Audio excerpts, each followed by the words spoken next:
On September 11, 2088, Air India Flight 111 was scheduled to travel from New Delhi's Indira Gandhi International Airport to New York's Zone F Kennedy Airport. And on its way, countries like Pakistan, Russia, Finland, Greenland, and Canada were going to come, which was going to cover a long journey of 12,000 kilometers in the next 15 hours. 342 passengers, ranging from tourists to students, were on board in this flight. Now, 2 pilots are required to fly a flight, but due to the long journey, 2 supporting pilots were also taken along. The command of the ship was in the hands of Inca's Varshi commander Rustam Palia. He had an experience of 5,500 flying hours. He was accompanied in the cockpit by Captain Vikas, Captain Sushant Singh and Captain T.S. Bhatti. Now all the passengers had boarded the flight, and after being delayed for an hour, the flight took off from the Indira Gandhi International Airport at around 3 a.m. 40 minutes after reaching a height of 30,000 feet in plein air space, the first trouble knocks at the cockpit door. In fact, the cockpit's main display shows a warning that says single source radio altimeter, actually like a submarine has radar technology that sends down microwaves and calculates the return time to know where the ocean is. How far is the level of Flight 101's 2 radio altimeters had malfunctioned that night, and only one was functional, which was a matter of choice. Because they could no longer cross-verify the 2 altimeter ratings, the pilots had no choice but to proceed. For the next 10 hours, the flight makes its journey at best. But then when the ship was crossing the Atlantic Ocean, the second biggest problem came. Actually, the T-case of the flight is not working. The system tracks the airplanes around it with the help of radar technology so that there is never a mid-air collision between the 2 flights. The pilots were worried that there was no major fault in the plane. Perhaps that's why all the systems were failing one after the other, but it was impossible to detect from sitting in the cockpit. Finally, after 3 hours, at 6 in the morning, this flight enters the airspace of New York. But the weather there was not conducive to flying. The sky was covered with thick clouds and it was raining heavily with the crackling of lightning. The pilots now contact New York ATC and ask for clearance for runway 4, which is granted. After which the pilots try to activate the AILS-IE instrument landing system to guide the Flight 101. Only then do they realize that this system has also spread.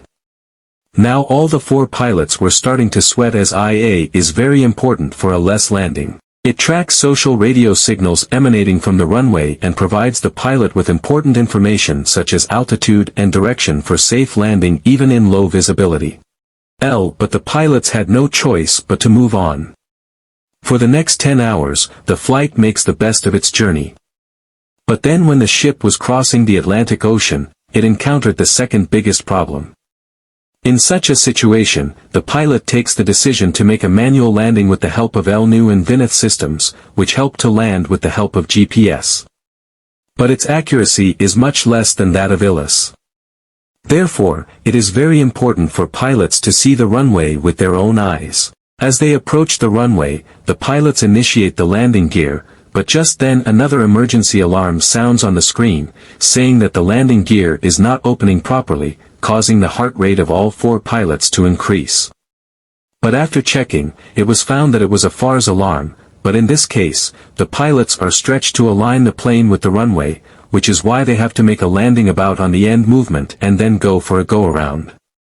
Meanwhile, one of the flight's first officers noticed another problem. So the pilot does not need to look at the runway, but when the ILS does not work, it is necessary to look at the runway from a height of at least 600 feet.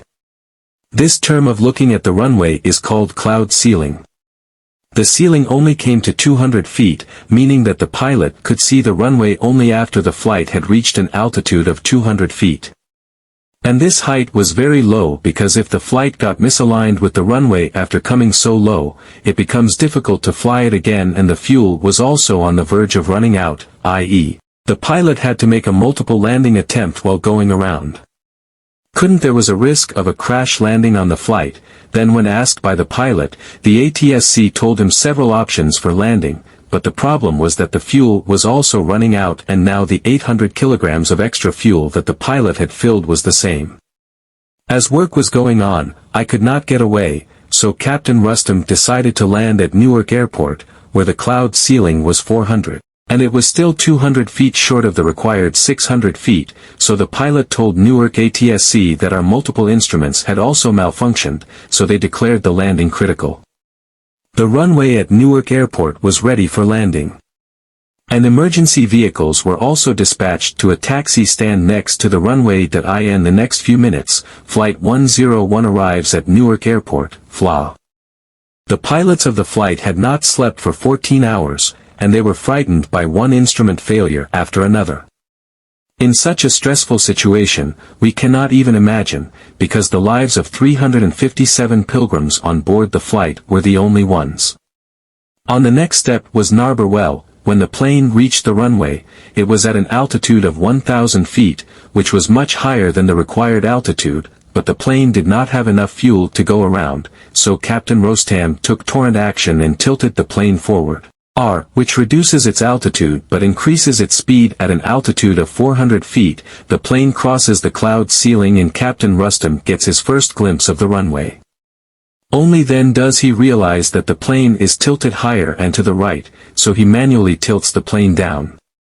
A turn to the left aligns the flight with the centerline of the runway, but still its speed was quite high, which the pilot gradually reduced and brought the plane closer to the runway. Finally the plane made a rough landing on the runway. Just 10 minutes after landing on 101, Nevada Airport is engulfed in a storm.